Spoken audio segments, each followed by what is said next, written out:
dear students, today we are going to learn a new subtopic, and that is the Salt March and the Civil Disobedience Movement. In our previous video we have seen that towards civil disobedience movement, and in that topic we have learned कि civil disobedience movement में जो non cooperation movement था वो गांधी जी ने withdraw कर लिया था because of the that movement turn into violent. वो किस में टर्न हो चुकी थी? वायलेंट मूवमेंट में टर्न हो गई थी। So Gandhi ji decided to train our people, हमें हमारे लोगों को क्या करना है? ट्रेन करना है। और इसीलिए हमें उसके लिए क्या करना है? उसके लिए मास एजुकेशन करना है। जब हम लोगों को ट्रेन करेंगे उसके बाद हम मास एजुकेशन करेंगे, then we will turn to civil disobedience movement.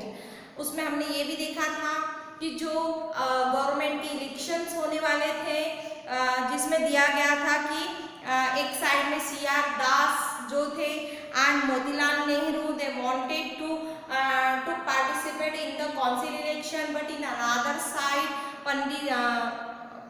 Pandit Jawaharlal Nehru and Subhash Chandra Bose, they did not accepted the council election. ये हमने देखा था कि they were not ready to participate in the council election. So the in the Congress leader के बीच में ही उनके बीच में छोटे मोटे कॉन्फ्लिक्ट क्रिएट हो चुके थे. Then the main reason of the that movement, वो मूवमेंट का मेन रीज़न था कि काफ़ी समय तक के उसमें डिस्कशन एंड डिबेट्स चले, और उसके दो रीज़न थे कि जो ग्रेट इकोनॉमिक डिप्रेशन आया था जो 1930s 29 से लेकर तो 30s 40s का जो ईयर्स था वो ग्रेट इकोनॉमिक डिप्रेशन के नाम से जाना जाता है। एंड देन उसके बाद हमने देखा था कि जो फूड प्राइसेस हैं, एग्रीकल्चर प्राइसेस, वो फॉल डाउन हो चुके थे, और इसकी वजह से लोगों के बीच में बहुत सा क्या हो चुकी थी? टर्मोइल हो चुका था। टर्मोइल मीन्स हड़बड़ी मच गई थी। देन उसी समय हमने देखा था कि one Tory government was introduce and that government was headed by the Simon commission.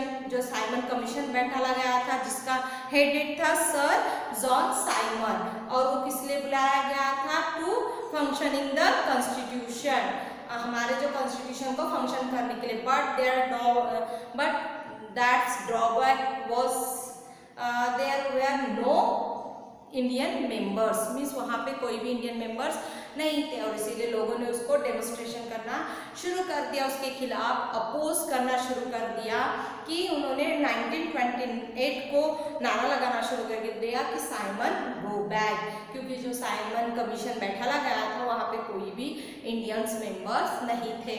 और इसी की वजह से लोगों ने, चाहे वो कांग्रेस के लीडर्स हो या मुस्लिम लीडर्स हो, साथ में मिलकर डेमोन्स्ट्रेशन किए थे। किसके खिलाफ? साइमन के खिलाफ, जो एक्ट किया गया था उसके खिलाफ।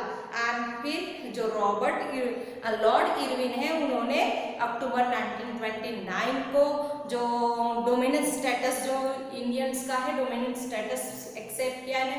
अब इंडियंस को भी इम्पोर्टेंट दिया जाएगा, but Indians were not interested in the first round table जो हुआ था उसमें जो इंडियंस के मेंबर्स थे या कांग्रेस लीडर्स इंटरेस्टेड नहीं थे, स्पेशली जो रेडिकल्स थे जैसे सुभाष चंद्र बोस एंड जवाहरलाल नेहरू, उन्होंने इसे अपोज किया था। And in this topic we have studied one important question, that is examine the significance of the Lahore session of the Indian National Congress, which was held in 1929 में हुआ था। and it is very important, इसका significance पूछा जाता है कि Lahore session क्यों हुआ, उसका significance क्या है। Congress session was held at Lahore, वो लाहौर में हुआ था 1929 under the presidentship of Jawaharlal Nehru. किसके अंडर में हुआ था? जवाहरलाल नेहरू इसका प्रेसिडेंटशिप कर रहे थे। It was significant for many reason, इसको सिग्निफिकेंस किया जाता है बहुत से reason. The first, it was here that the congress declare Purna Swaraj. Lahore session का क्या इंपॉर्टेंस है कि यहीं पे कांग्रेस ने डिक्लेयर किया था कि हमें पूर्ण स्वराज चाहिए, full independence. as Independence Day every year and पूर्ण स्वराज as its aim, उसका एम क्या था कि हमें पूर्ण स्वराज चाहिए। In this session it was decided to celebrate 26 January as Independence Day. जो आज हम 26 जनवरी किस नाम से सेलिब्रेट करते हैं? Independence day every year, and people asked to prepare themselves for the struggle for independence. और लोगों को कहा गया कि तुम क्या करो, खुद को प्रिपेयर करो, किसके लिए? इंडिपेंडेंस के लिए, के स्ट्रगल के लिए। और इसलिए लाहौर सेशन बहुत इंपॉर्टेंट माना जाता है। And in this session, Gandhi decided to select common symbol for the struggle. Gandhi ji ने क्या किया था कि हमें अगर स्ट्रगल करना है तो we want to participate to all types of people. Her type के लोग क्या होंगे उसमें पार्टिसिपेट करेंगे, और इसलिए उन्होंने एक ऐसा सिंबल यूज किया था that was used for all types of people, if they were rich or if they were poor, and that symbol was the salt. So today's our topic is the Salt March and the Civil Disobedience Movement.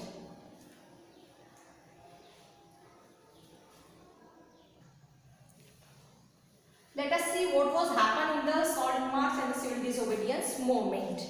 First, Gandhiji realized that the salt is a common symbol for the to unite the people of all classes. Gandhi ji को लगा कि जो salt है ये हम एक common symbol use कर सकते हैं और सभी प्रकार के लोगों को हम यूनाइट कर सकते हैं।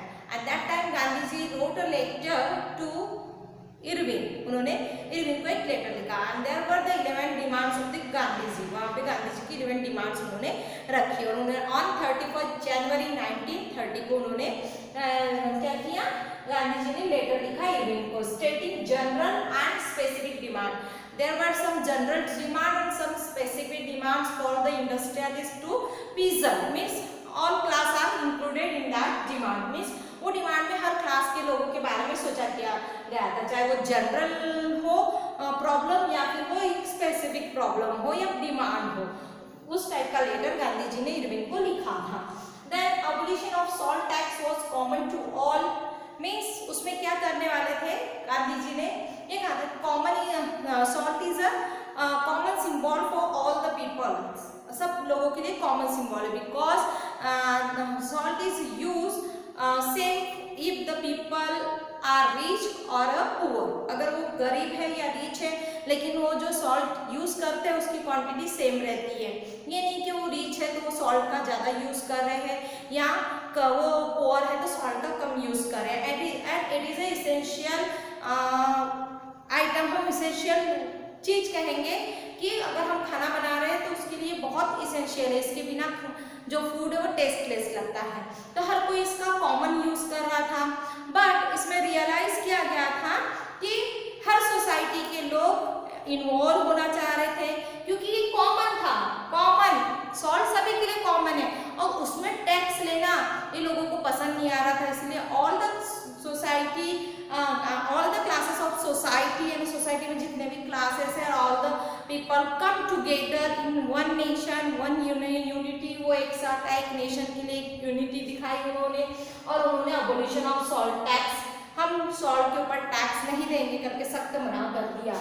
एंड नो, तो इसकी वजह से क्या हुआ, अब टैक्स नहीं देंगे हम, क्योंकि सॉल्ट तो हमें फ्री में मिलता है और ये हम सभी का अधिकार है। Then and the government monopoly over its production, और गवर्नमेंट क्या दिखा रही है इसमें, अपनी मोनोपोली दिखा रही है इसके प्रोडक्शन में। So Mahatma Gandhi declare revolt that the most oppressive face of British rule, ये ब्रिटिश रूल का सबसे बड़ा ऑपरेसिव फेस था कि उन्होंने क्या किया था, जो फ्री में सॉल्ट हो रहा था उसके ऊपर वो टैक्स लगा रहे थे, और ये सॉल्ट क्या था, एक कॉमन सिंबल था, ये सभी इक्वली इसका यूज कर रहे थे। इसलिए अब गांधी जी को लगने लगा कि हमें इसी को सिंबल बनाकर चलना है और इसी से हर टाइप्स के लोग यूनाइट होंगे, और डेफिनेटली वैसा ही हुआ।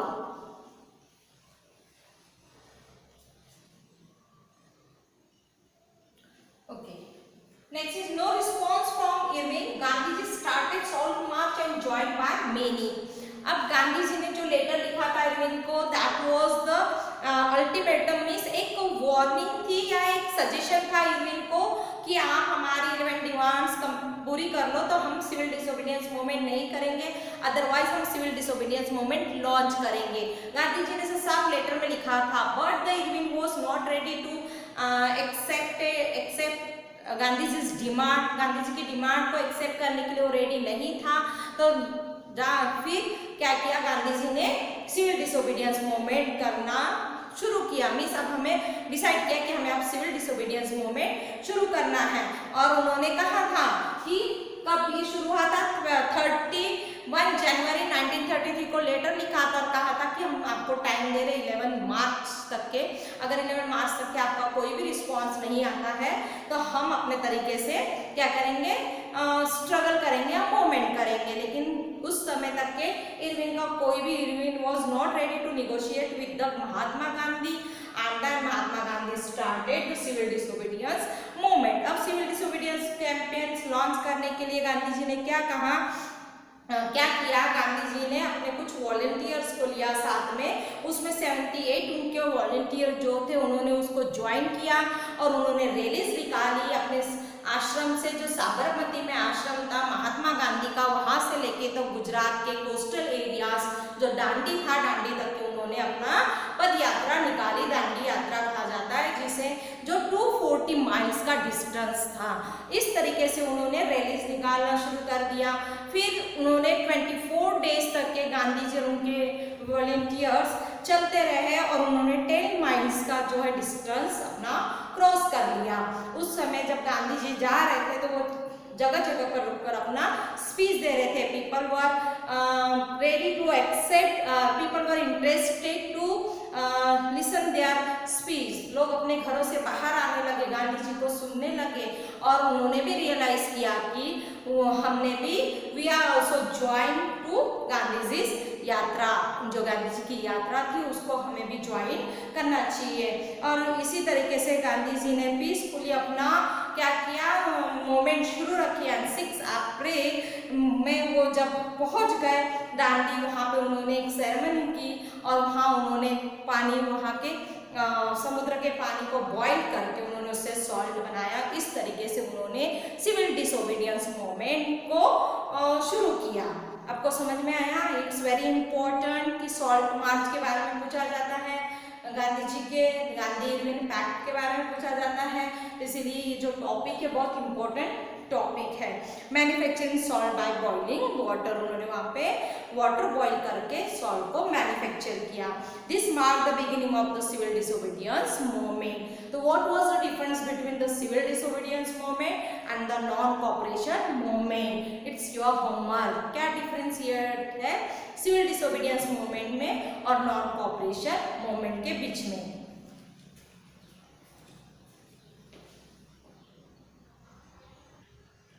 ओके, तो इस तरीके से reaching Dandi, Gandhi ji violate salt law by manufacturing salt and beginning of civil disobedience movement throughout India. पूरे इंडिया में सिविल डिसोबीडियंस मूवमेंट शुरू की गई। The people were not only refuse to non cooperation, सिर्फ उन्होंने नॉन कॉपरेशन को, sorry, people ने सिर्फ नॉन कॉपरेशन ही नहीं किया, तो उन्होंने उसके साथ क्या किया, साथों साथ उन्होंने उसे सिविल जो राइट्स दिए गए थे उसे भी उन्होंने रिफ्यूज कर दिया। The people were now asked not only refuse cooperation with the British as they had done in 1921 to 22, but they broke out the colonial rule. उन्होंने कॉलोनियल रूल को भी ब्रेक करना शुरू कर दिया। धीरे धीरे कंट्रीज में हर जगह सॉल्ट मैन्युफैक्चर होने लगे और सॉल्ट का प्रोडक्शन होने लगा।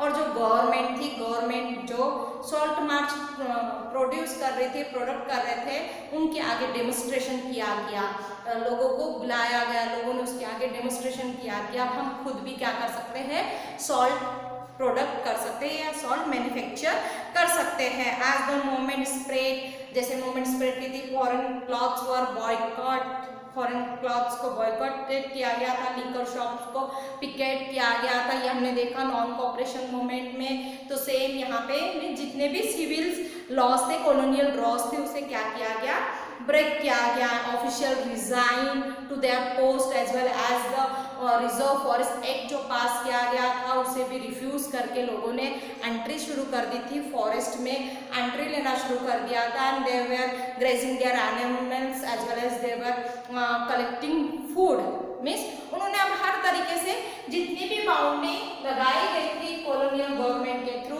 वो सारे बाउंडिंग को क्या कर दिया था, ब्रेक कर दिया था, तोड़ दिया था कि अब कुछ भी चीज आपकी नहीं मानेंगे। मीन्स नॉन कॉपरेशन के साथ सविनय विनय भंग आंदोलन, मीन्स सविनय भंग आंदोलन, अरे हम उन्हें एक्सेप्ट नहीं करेंगे, अब हमें कोई भी रूल्स ब्रिटिश गवर्नमेंट के नहीं मानना है, हमें अपने मुताबिक चलना है। इसी को कहा जाता है civil disobedience movement. Non cooperation movement में मीन्स हमें कॉपरेट नहीं करना है, और सिविल डिसोबीडियंस मूवमेंट में जितने भी कॉलोनियल रूल्स है उसे हमें ब्रेक करना है, उसे हमें ब्रेक आउट करना है। इस टाइप का जो civil disobedience movement Gandhi ji ने लॉन्च किया था।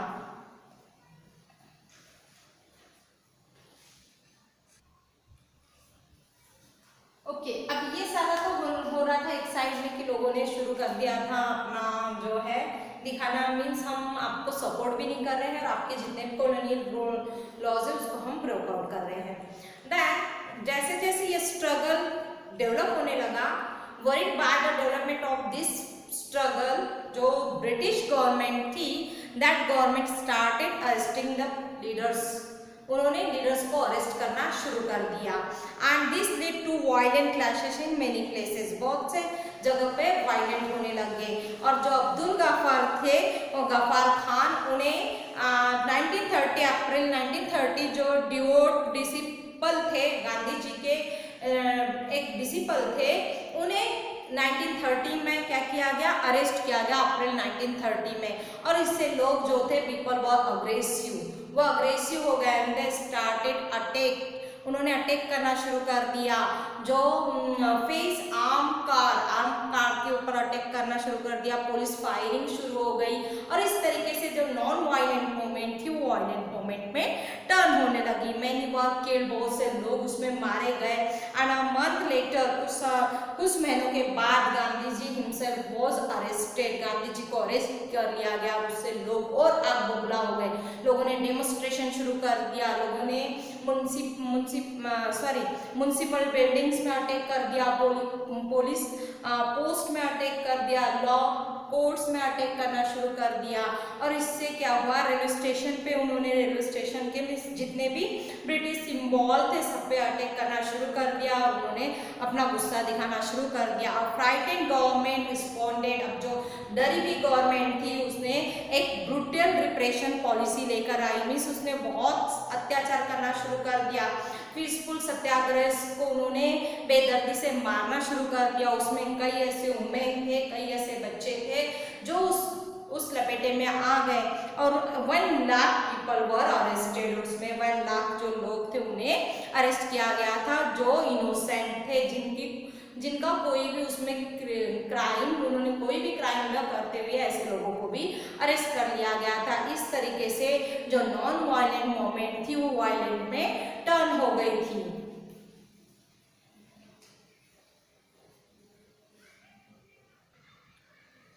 ओके, फिर क्या हुआ कि गांधी जी ने देखा कि वायलेंट बढ़ रहा है, सो गांधी जी called off the civil disobedience movement and he entered to the Gandhi-Irwin Pact, means जो गांधी-इरविन पैक्ट हुआ था उसमें उन्होंने एंटर कर दिया, which was held in 5th March 1931, जिसमें Gandhi ji was ready to participate in the round table conference, जिसमें गांधी जी तैयार हो गए पार्टिसिपेट करने के लिए राउंड टेबल कांग्रेस में। So Gandhi ji went to London to negotiate with the Irwin के साथ बात करने के लिए वो लंदन गए, वहाँ पे वो गवर्नमेंट के साथ बात किया। गवर्नमेंट एग्री हुई थी to release the political prisoner, जितने पॉलिटिकल प्रिजनर को पकड़ा गया था उनको रिलीज कर देंगे, but that negotiation was broke down, वो जो निगोशिएशन था गांधी इरविन के बीच का ब्रोक डाउन हो गया था। Gandhi ji return to India with disappointment,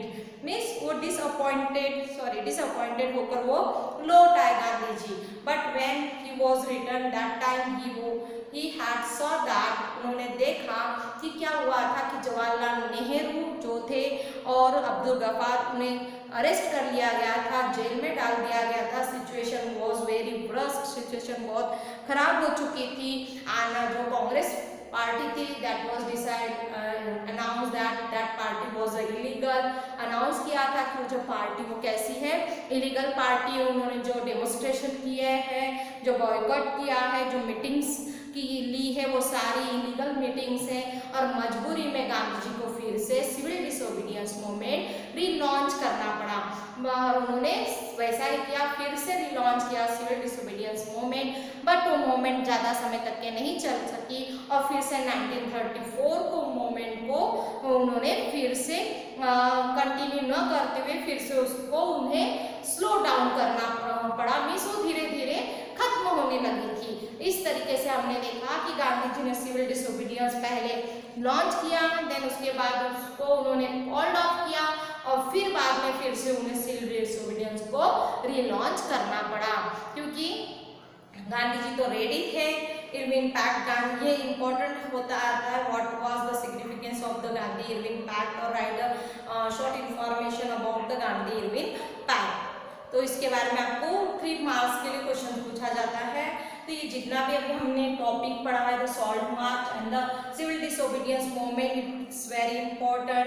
why did Gandhi ji relaunch the civil disobedience movement करके भी क्वेश्चन आता है। Why did Gandhi ji called off the civil disobedience movement, उन्होंने रीलॉन्च क्यों किया था, उन्होंने कॉल्ड ऑफ किया क्यों किया था, उन्होंने लॉन्च क्यों किया था सिविल डिसोबीडियंस मूवमेंट। इस तरीके से 3 टाइप के क्वेश्चन बनते हैं। देन गांधी इरविन पैक्ट के ऊपर क्वेश्चन बनता है, देन सॉल्ट मार्च के ऊपर क्वेश्चन बनता है। इसलिए जो टॉपिक है it's very very important topic, please read it and if you have any doubt you can ask me, okay?